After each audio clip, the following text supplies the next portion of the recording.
Bien-aimés frères et sœurs, vous connaîtrez la vérité et la vérité vous affranchira. Ça, c'est pas moi qui le dis, c'est la Bible qui le dit. Mais moi, je vous dis mieux. Vous connaîtrez la vérité historique, notamment celle de vos ancêtres kémites, et vous aurez une vision globale de ce que c'est que la vraie souveraineté politique. J'ajoute, vous reviendrez à la spiritualité africaine ancestrale et vous comprendrez les enjeux de l'indépendance économique. Et pour terminer, vous accepterez votre identité culturelle kémite et vous obtiendrez deux choses. La première, c'est la paix.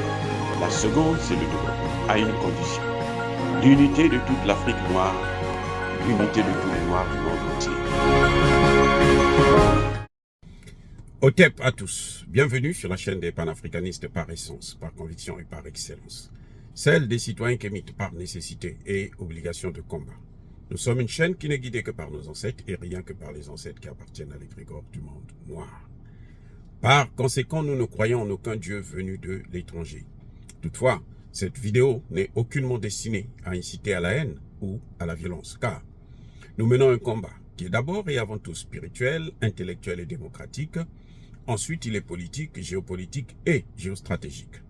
Contre l'impérialisme, le colonialisme, le néocolonialisme et l'endocolonat, qui sont tous qualifiés de crimes contre l'humanité. Nous menons ce combat sur la base du principe fondamental que nous avons hérité de nos ancêtres kémites, qui est celui de la Mahat, c'est-à-dire solidarité, vérité et justice. Vous êtes donc en droit de connaître la vérité et nous avons l'obligation de vous dire la vérité, rien que la vérité, afin que justice soit rendue au continent africain. Et ça, c'est notre modeste contribution dans cette noble lutte en faveur de la souveraineté, la dignité, la solidarité et l'unité africaine. C'est exactement ça que nous appelons le panafricanisme. Bien-aimés frères et sœurs, le combat entre la Chine et les États-Unis, c'est un combat asymétrique. C'est une véritable guerre asymétrique. Elle est non seulement militaire, mais elle est aussi économique. Je vous ai déjà dit dans une de mes vidéos que la Chine était en train de contre-attaquer maintenant. Avant, elle était un peu plus en défensive. Maintenant, elle contre-attaque. Ou plutôt, elle attaque.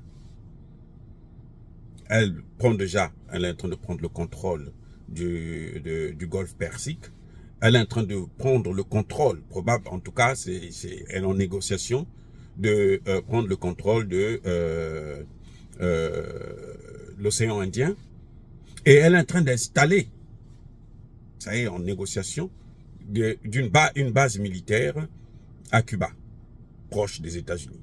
Là où, à l'époque de l'ex-URSS, Kennedy était prêt à utiliser l'arme nucléaire, à déclencher la guerre nucléaire avec la Russie. Et cette fois-ci-là, les Chinois sont en train d'aller.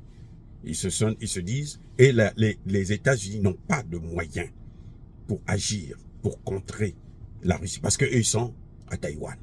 Vous voyez le problème? Ils sont à Taïwan. Ben, la Chine, maintenant, elle vient à Cuba. Taïwan, c'est une île. Cuba aussi, c'est une île. La seule différence, c'est que Taïwan, c'est une partie de la Chine. Cuba, c'est un État souverain que les États-Unis ont mis sous embargo depuis les années 60. Donc, ça fait plus de 60 ans que Cuba est sous embargo américain. La population souffre.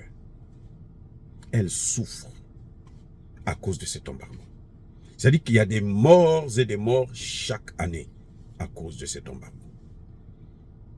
Et Cuba, en acceptant la base militaire chinoise, elle est en train de répondre maintenant aux États-Unis. Et les États-Unis n'ont pas le moyen, puisque eux, c'est un pays qu'ils ont mis sous embargo, ils ne peuvent pas négocier avec Cuba pour dire, bon écoutez, nous on va assurer votre sécurité, mais ne faites pas venir les Chinois. Ils ne peuvent pas. Ils sont coincés, ils sont pris par leur propre piège. Maintenant, cette guerre asymétrique, elle rentre maintenant dans le commerce. Je ne sais pas si vous avez appris que la secrétaire américaine au Trésor, l'équivalent donc du ministre des Finances, a couru cette semaine en Chine pour aller s'agenouiller devant les Chinois. Parce que les Chinois ont encore frappé. Ils ont frappé les compagnies américaines en Chine.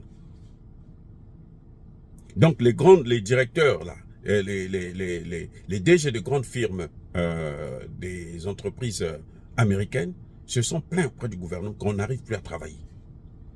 La Chine a touché seulement un seul élément. Comme font les États-Unis. C'est-à-dire qu'aujourd'hui, ils se disent, nous on fait exactement ce que vous faites et puis on va voir qui va gagner. La Chine a frappé un seul élément.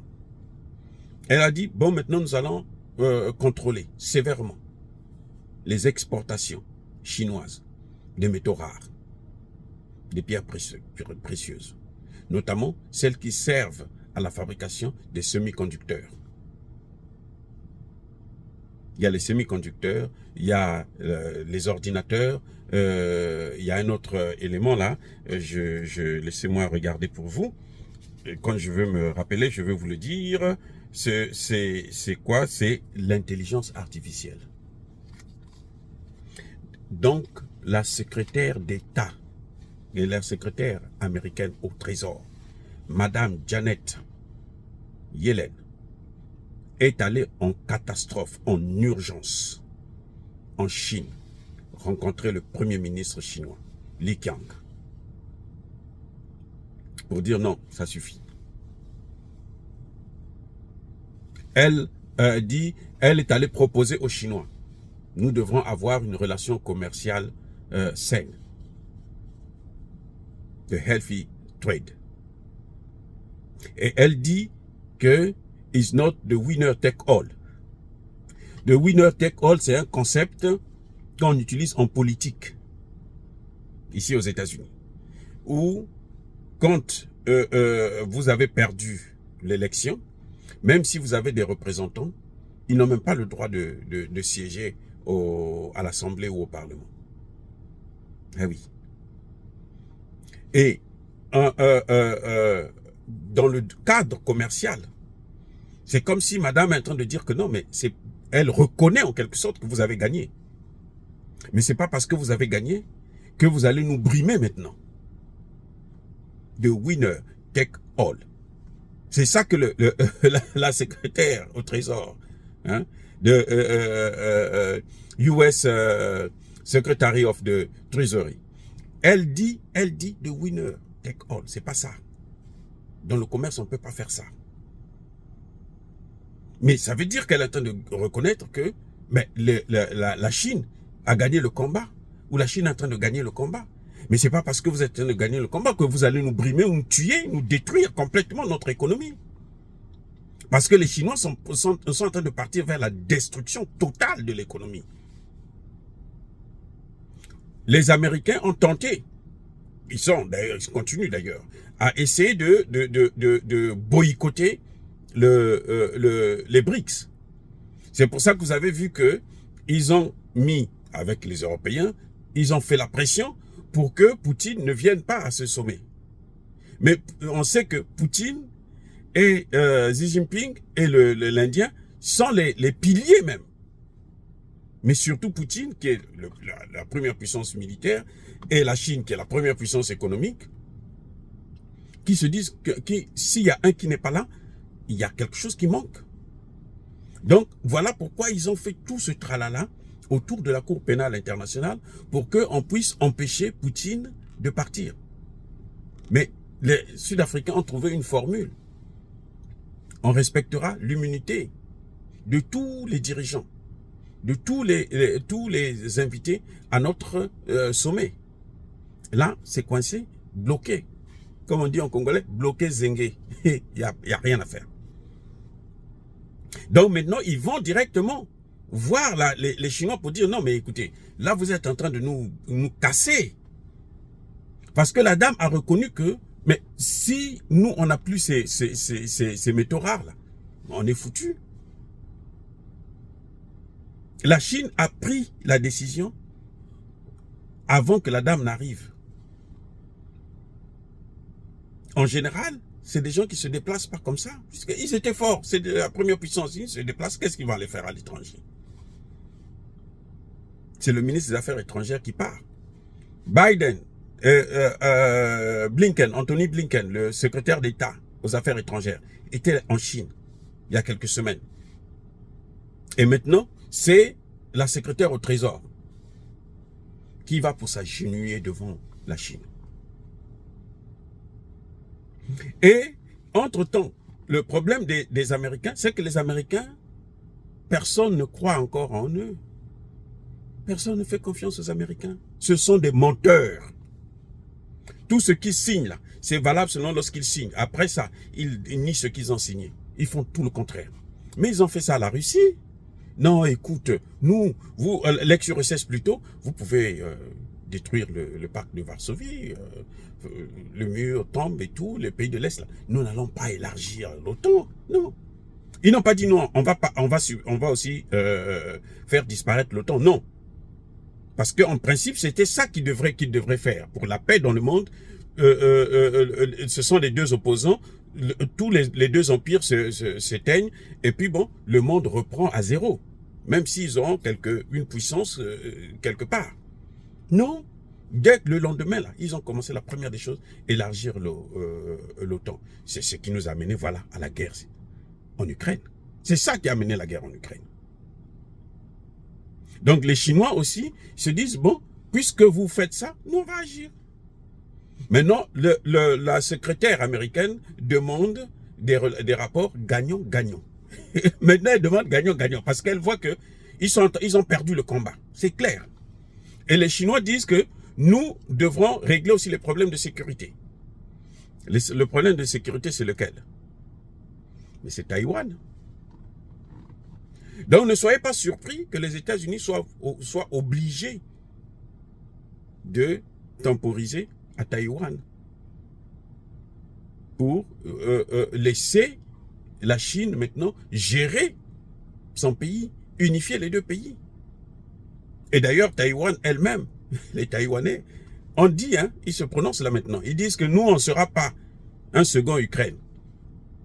Ou nous, on va aller mourir pour vous, pour vos intérêts. Non.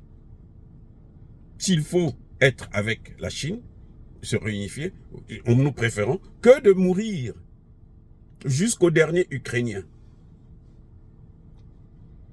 Et aujourd'hui, en ce moment, ça chauffe avec l'histoire des laboratoires biochimiques.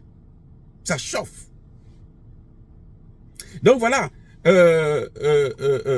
les BRICS sont en train de faire trembler le monde et vont détruire l'empire américano-otanien. Les BRICS là, ils vont détruire l'empire américano-otanien. C'est question de temps seulement.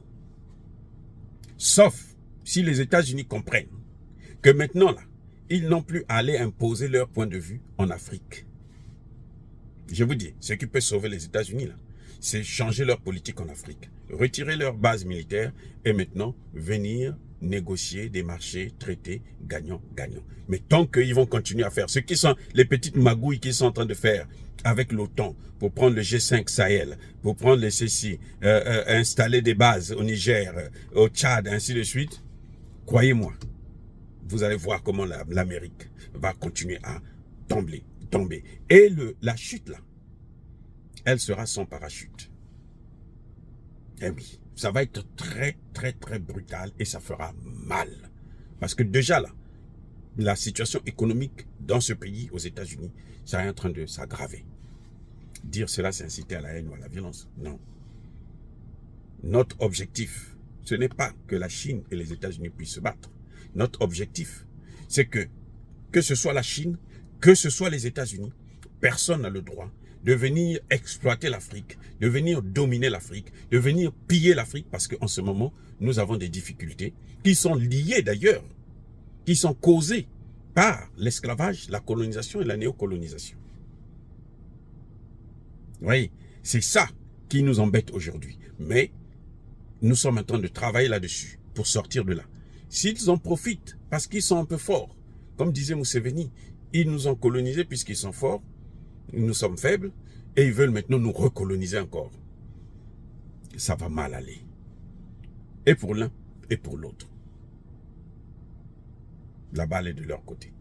Dire cela, c'est inciter à la haine ou à la violence? Non. Encore une fois, bien-aimés frères et sœurs, je persiste et je signe. Soyez bénis, abondamment bénis par le Dieu des Kémites et par nos ancêtres angéliques. Mais que tous ceux qui persécutent le continent africain, le pillent et le déstabilisent, qu'ils soient noirs, blancs, chinois, arabes, indiens, qui qu'ils soient punis, maudits, foudroyés, neutralisés, effacés, écrasés par ce Dieu des Kémites et par nos ancêtres angélisés. Vive l'Afrique éternelle, j'ai dit et j'assume.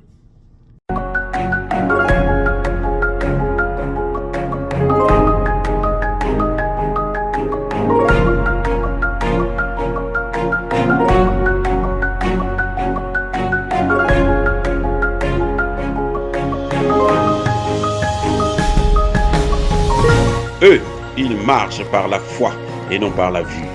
Mais moi, je vous conseille vivement de marcher par la connaissance scientifique et historique, notamment celle de nos ancêtres kémites, par les 5 sens et par l'intelligence.